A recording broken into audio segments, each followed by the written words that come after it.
This news sponsored by Career Hope Classes, Una। Himachal Pradesh के जिला ऊना में भारतीय जनता पार्टी के ऑफिस में बीजेपी ऊना मंडल की कार्यसमिति की अहम बैठक हुई। इस बैठक में भारतीय जनता पार्टी के कार्यसमिति के पदाधिकारी वर्करों सहित बीजेपी विधायक सतपाल सत्ती ने इस बैठक में मुख्य अतिथि के रूप में शिरकत की। इस बैठक का उद्देश्य आने वाले लोकसभा चुनावों को लेकर रणनीति बनाना है।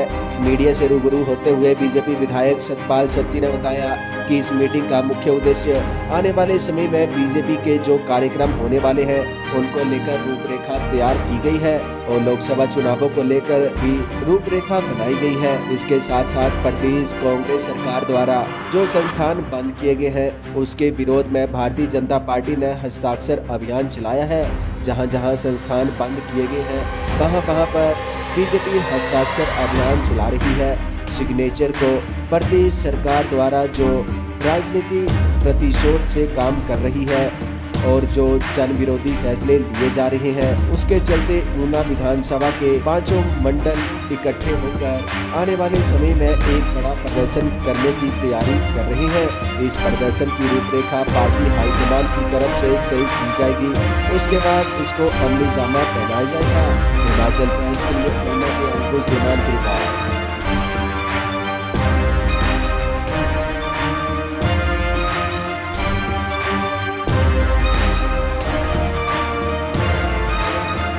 भारतीय जनता पार्टी ऊना विधानसभा क्षेत्र के प्रमुख कार्यकर्ताओं की मीटिंग आज संपन्न हुई है। इस मीटिंग का मुख्य मकसद आने वाले समय में भारतीय जनता पार्टी के जो कार्यक्रम होंगे उनकी रूपरेखा तैयार की गई है और उसके साथ साथ हिमाचल प्रदेश सरकार पिछले लगभग 2-2.5 महीने से जब से बनी है तब से जो संस्थान हिमाचल प्रदेश में बंद किए गए हैं भारतीय जनता पार्टी ने उसके विरोध में हस्ताक्षर अभियान चलाया हुआ है। जहाँ जहाँ संस्थान बंद हुए हैं जिस विधानसभा क्षेत्र में बंद हुए वहाँ हस्ताक्षर अभियान चल रहा है और आने वाले समय में पूरे प्रदेश से वो हस्ताक्षर इकट्ठे करके गवर्नर महोदय को दिए जाएंगे ताकि उन संस्थानों को फिर से खोला जाए।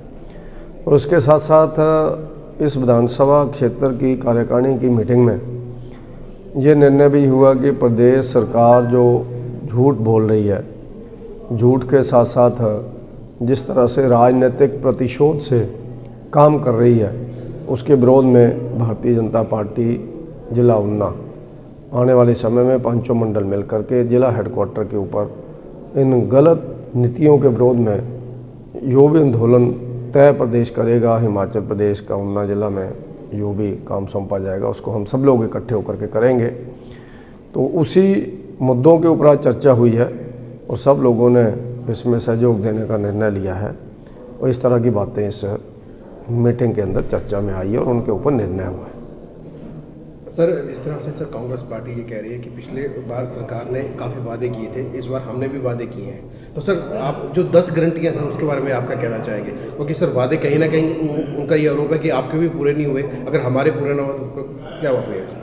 भारतीय जनता पार्टी ने जब केंद्र का चुनाव लड़ा था तो नरेंद्र मोदी जी की जो आदत है वो कभी भी इस तरह के झूठे वायदे लोगों के बीच में नहीं करते हैं और ना ही वो वायदों पे विश्वास रखते हैं। वो कहते हैं जब आएंगे तो उस समय जो काम होगा उसको करेंगे और उन्होंने करके पूरे देश के अंदर दिखाया। वो चाहे डिफेंस का क्षेत्र हो, वो हेल्थ का क्षेत्र हो, इंफ्रास्ट्रक्चर का क्षेत्र हो, इन्वेस्टमेंट का क्षेत्र हो, स्किल डेवलपमेंट का क्षेत्र हो, उसके साथ साथ अंतर्राष्ट्रीय स्तर के ऊपर फॉरेन पॉलिसी को एक ऐसी पॉलिसी के नाते चलाने का विषय हो जिसमें भारत का दबदबा पूरे विश्व के अंदर बढ़े और उसी तरह से उन्होंने काम किया। मुझे लगता है कि जो कांग्रेस बोलती है कि बीजेपी ने वायदे पूरे नहीं किए, उनको उनके नाम गिनाने चाहिए, बाहर निकालने चाहिए।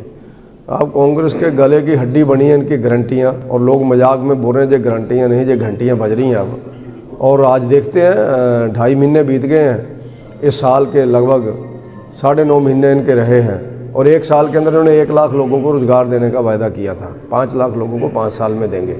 अभी 1 साल के बाद पूछेंगे उसके बारे में।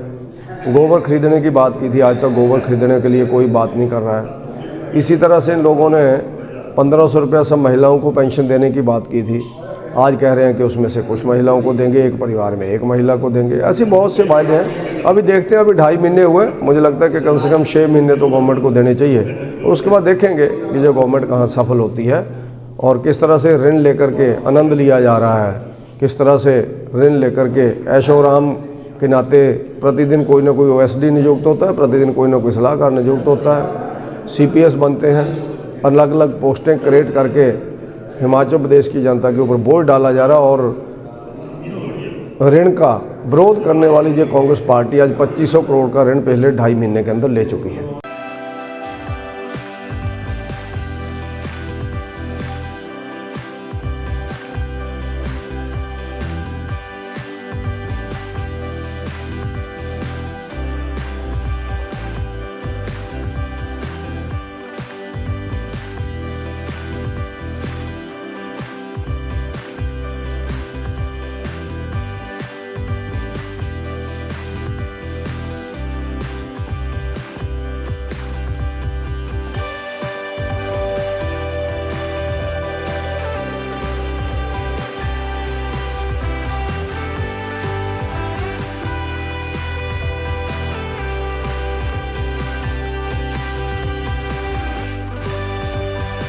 This news sponsored by Career Hope Classes, Una.